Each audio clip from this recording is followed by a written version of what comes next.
शीर्षक है प्रतिशत। इससे संबंधित बोर्ड परीक्षा में 3 नंबर के प्रश्न आते हैं, 3 नंबर। और 3 नंबर के जो प्रश्न आते हैं वो तीनों ही 1 + 1 + 1 अर्थात 1-1 नंबर के होते हैं, जिनका आंसर या तो एक शब्द होगा या एक लाइन होता है।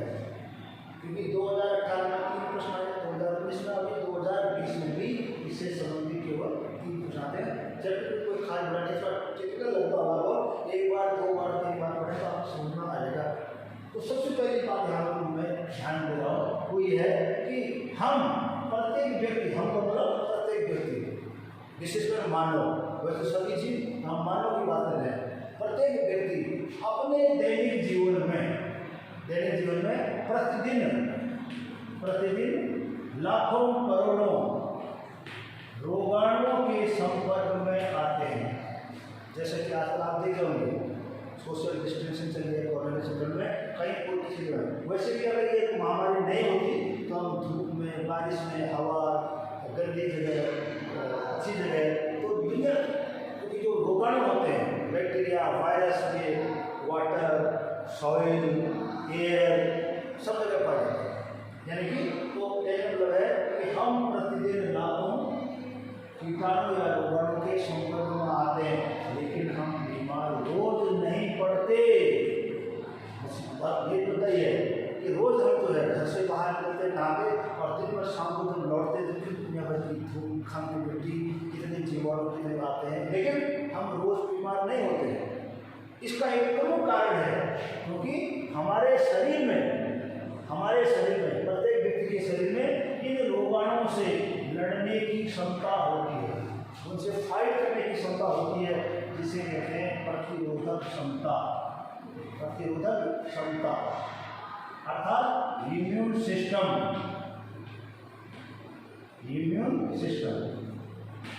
क्षमता कहते हैं।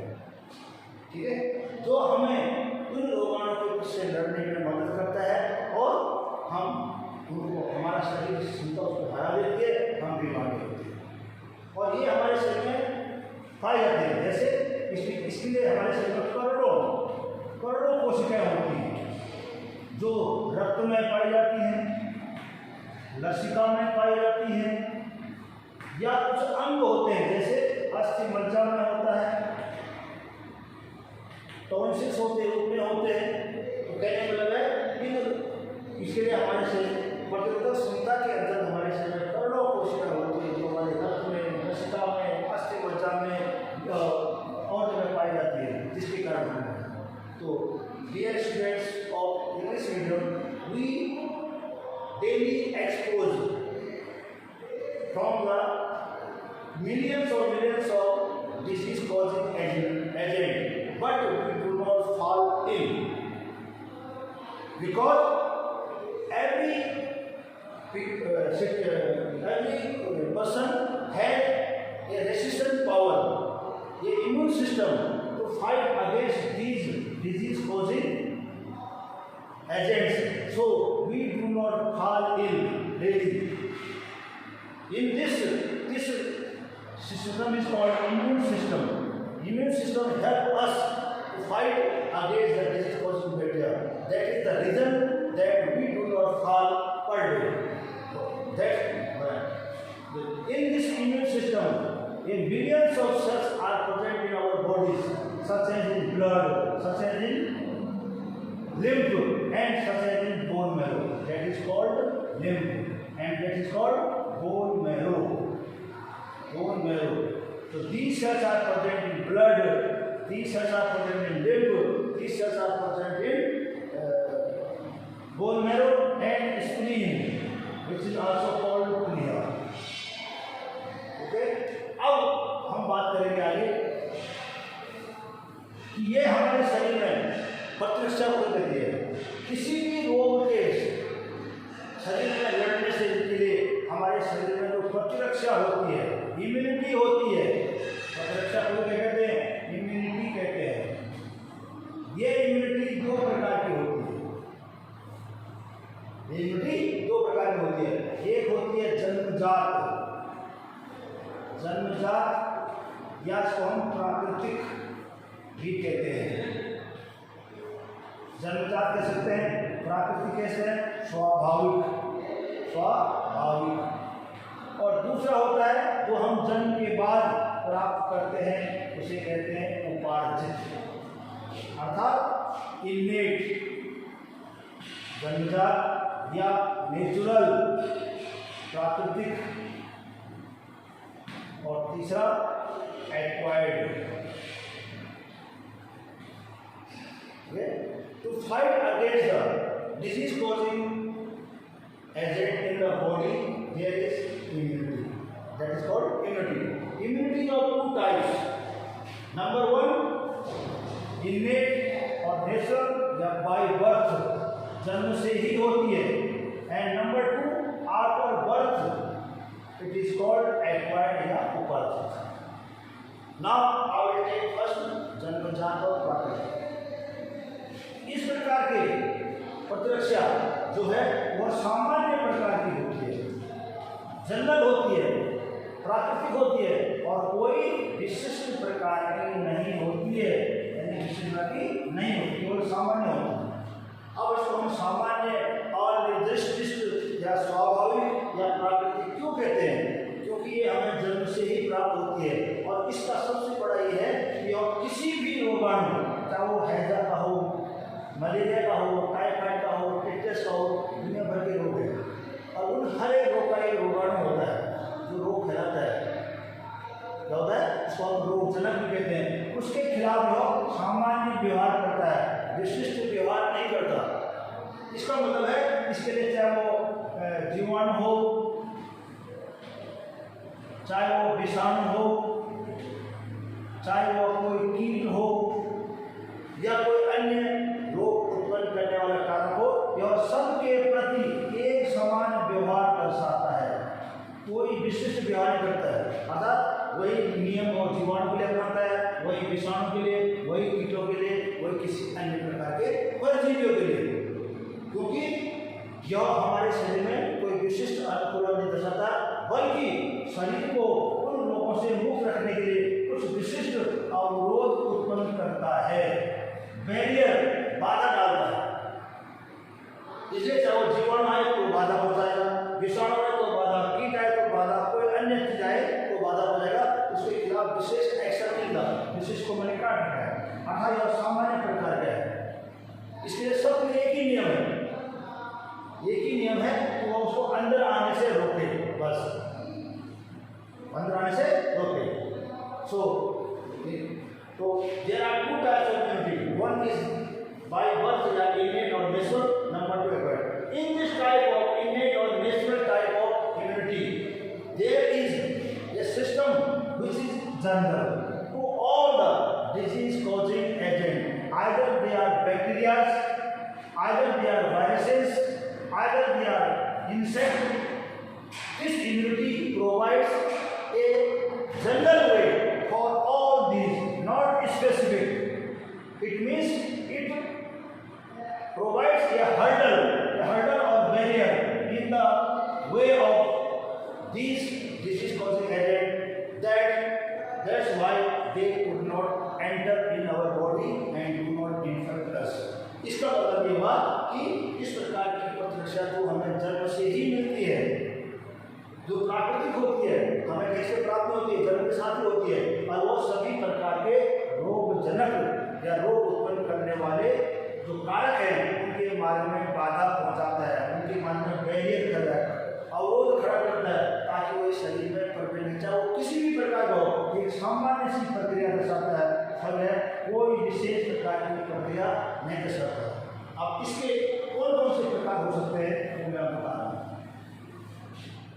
यह प्रतिरक्षा हमारे शरीर में निम्न प्रकार की अवरोध उत्पन्न करता है। पहला है शारीरिक अवरोध। शारीरिक अवरोध, अवरोध क्या? बाधा, यानी physical barrier, physical barrier. Number दो, रासायनिक अवरोध, रासायनिक अवरोध, chemical barrier, chemical barrier. Number तीन, कोशिकीय कोशिकीय अवरोध अर्थात सेलुलर बैरियर। नंबर 4 है ज्वर, बुखार आना, फीवर शुरू होते हैं, या सूजन, शोथ, किताब में शोथ लिखा हुआ, इसका मतलब है स्वेलिंग या सूजन आना, सूजन, स्वेलिंग, ये है हमारे, यानी जन्मजात वाला शारीरिक अवरोध, बाधा खड़ी करना, रासायनिक अवरोध करना, कोशिकीय अवरोध करना, और ज्वर या शोथ या सूजन आना। अब इसमें देखो शारीरिक अवरोध या फिजिकल बैरियर, हमारी जो स्किन है, त्वचा है, आपने देखा होगा हमारे पूरे शरीर में बाहर क्या है, त्वचा फैली हुई है, त्वचा है तो पूरे शरीर के बाहर एक आवरण बनाती है,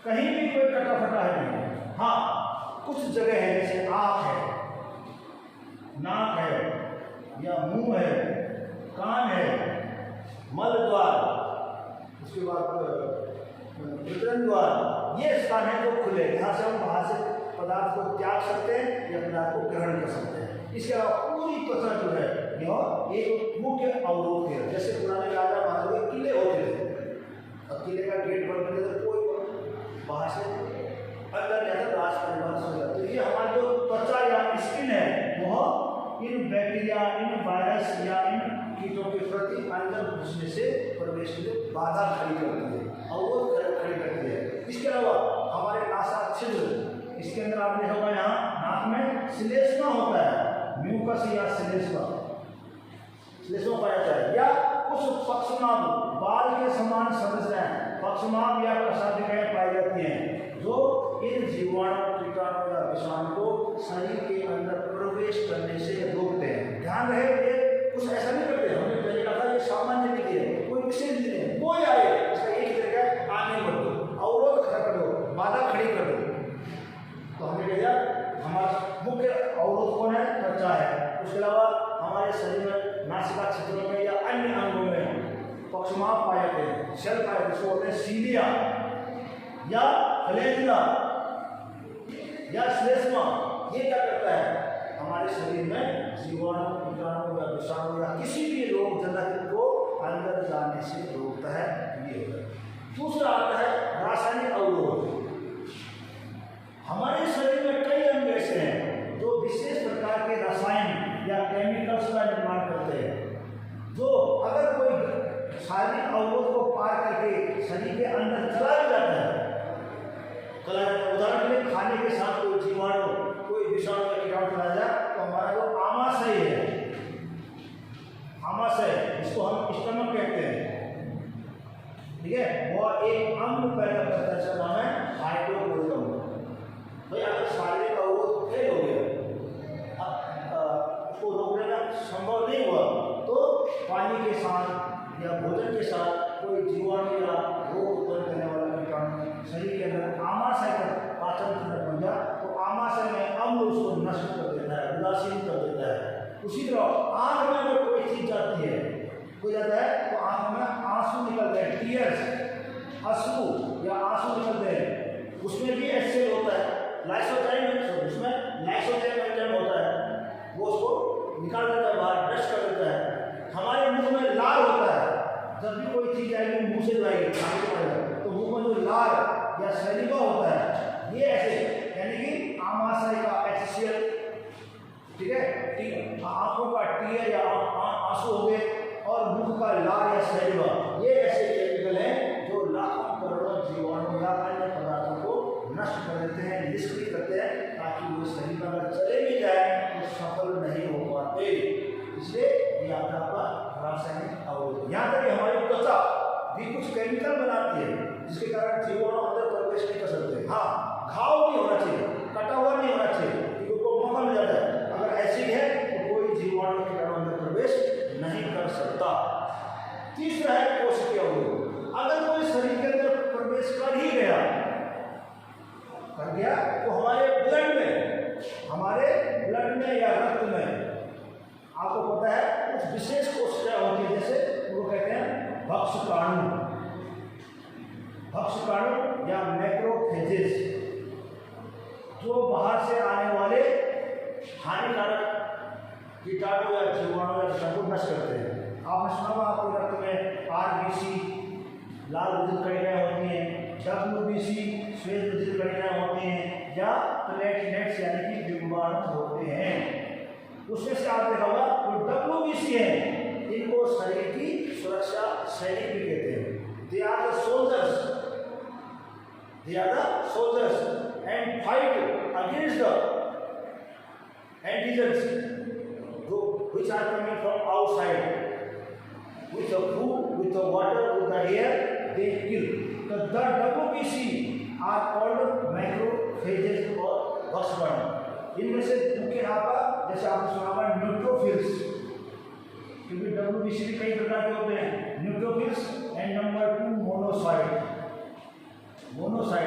These both are called macrophages, यानी कि WBC में न्यूट्रोफिल्स और मोनोसाइट प्रकार के कोशिकाएं होती हैं, वे जीवाणु कीटाणु को नष्ट करते हैं, उनको भक्षण कर देते हैं, खा जाते हैं, इसलिए इनका नाम है भक्षकाणु। इसके अलावा प्राकृतिक मारक कोशिकाएं भी होती हैं शरीर में।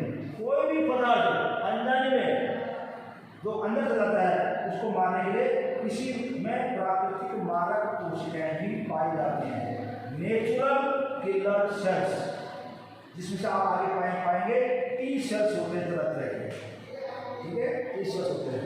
तो कितना पहला होगा शारीरिक अवरोध, दूसरा रासायनिक अवरोध, तीसरा होगा कोशिकीय अवरोध, और चौथा होगा आपका कौन सा, ज्वर या बुखार। अक्सर जब कोई बाहरी पदार्थ जिसको हम एंटीजन या प्रतिजन कहते हैं, प्रतिजन और अंग्रेजी में कहते हैं एंटीजन, तो बात एक ही है, प्रतिजन को है कोई बाहरी पदार्थ, चाहे वो जीवित हो या मृत हो या जीवित से बना वाला कोई पदार्थ हो, वो शरीर के अंदर जाता है तो एंटीजन या प्रतिजन कहलाता है।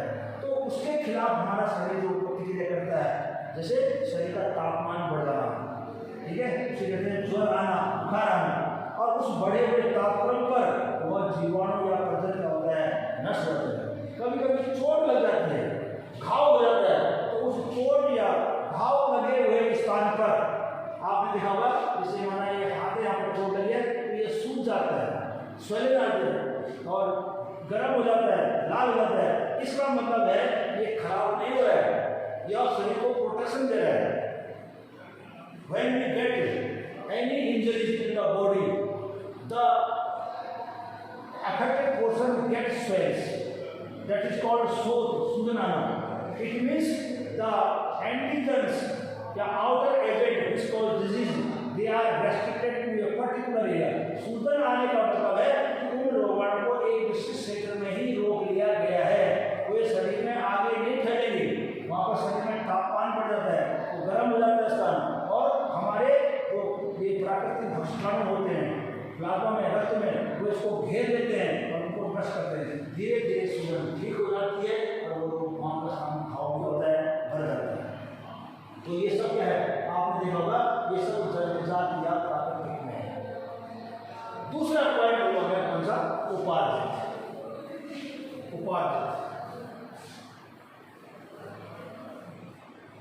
तो पहली बात है उपाधि को अंग्रेजी में कहते हैं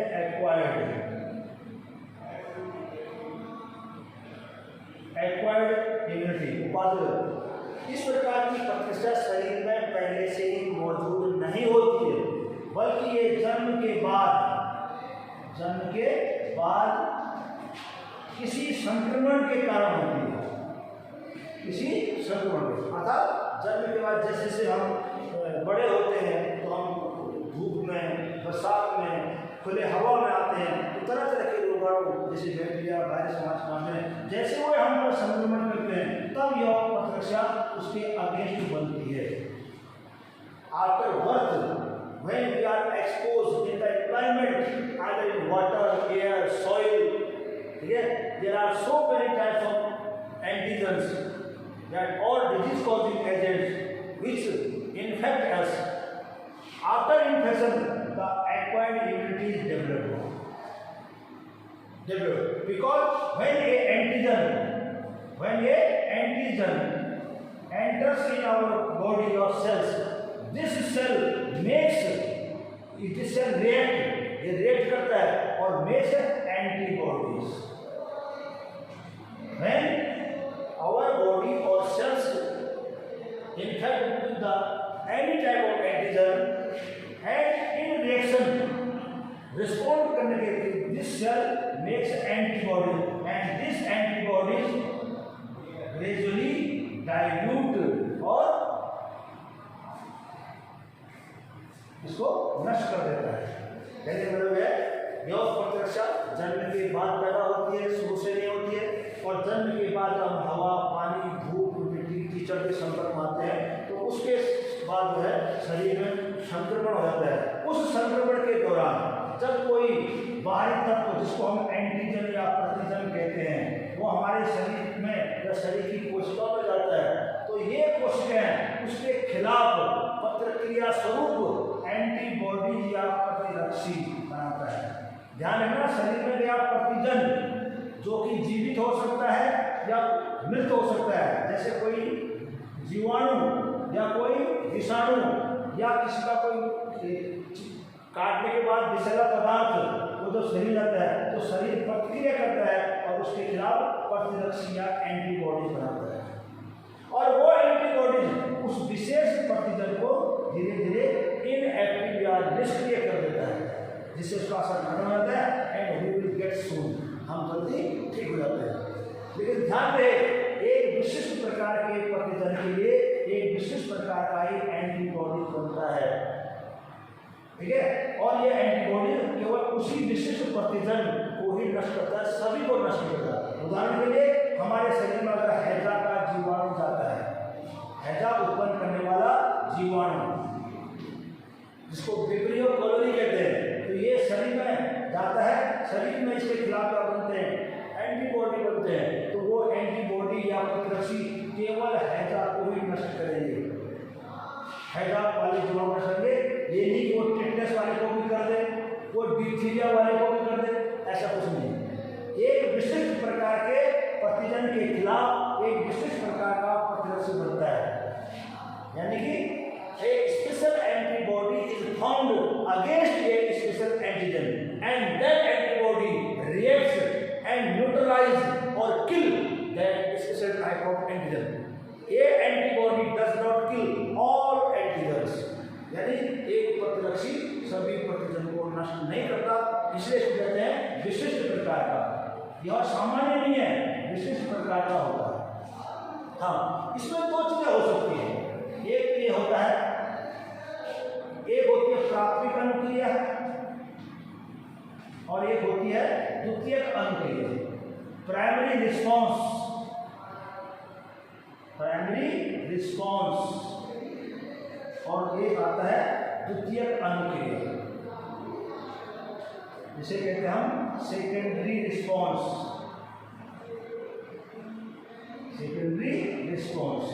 अब इनके अर्थ समझना।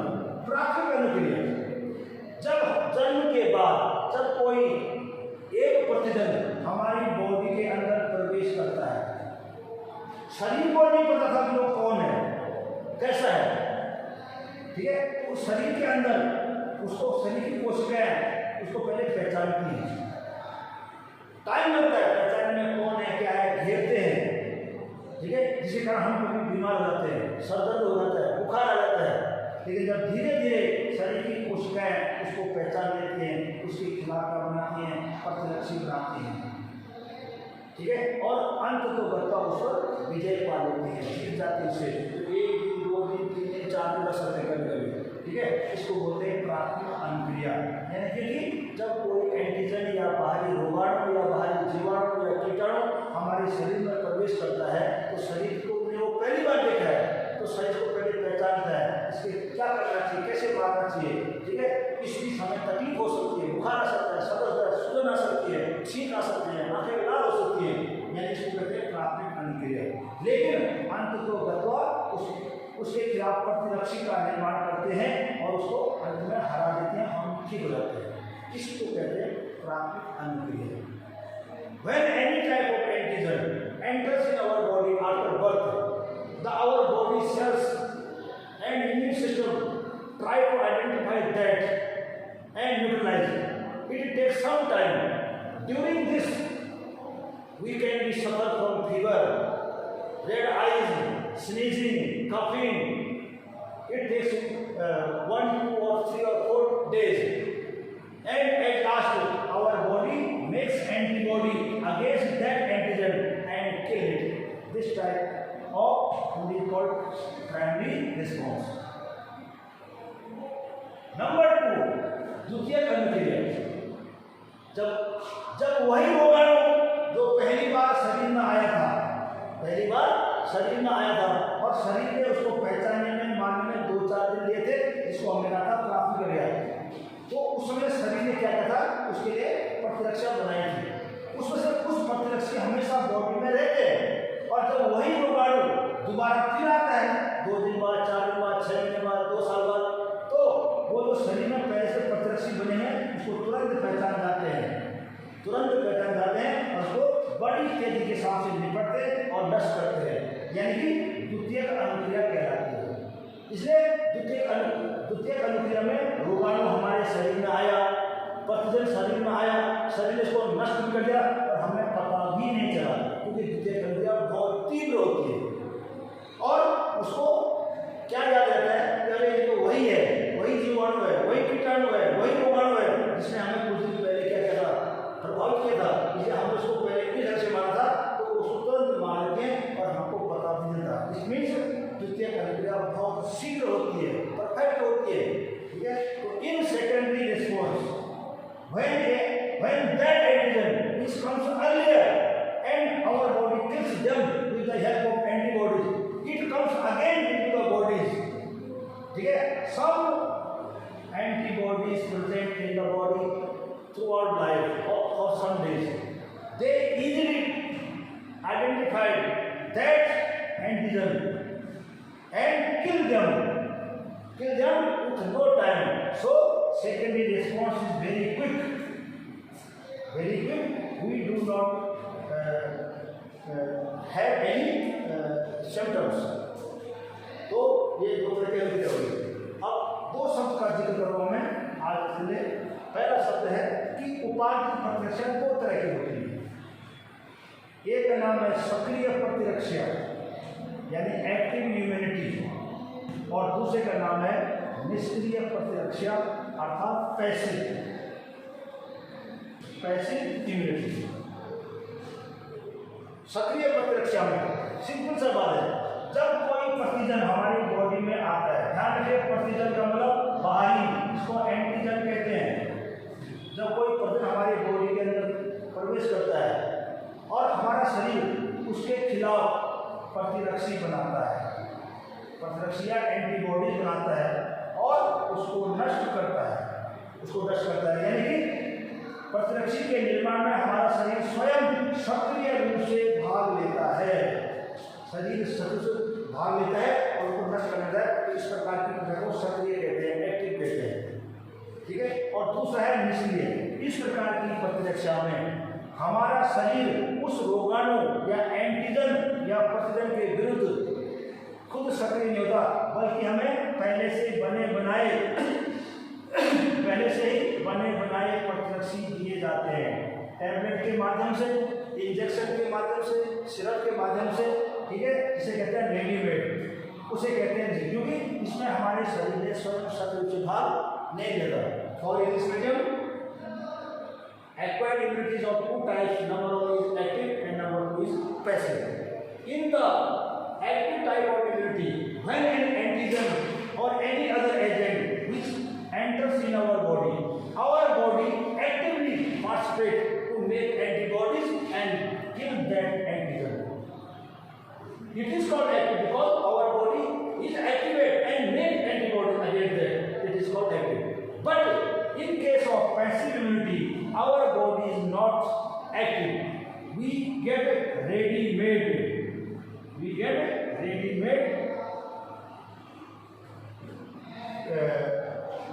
antibodies from outsource, so it is called passive. तो मैं समझता हूँ आज के लिए इतना काफी है, इसको लर्न करो।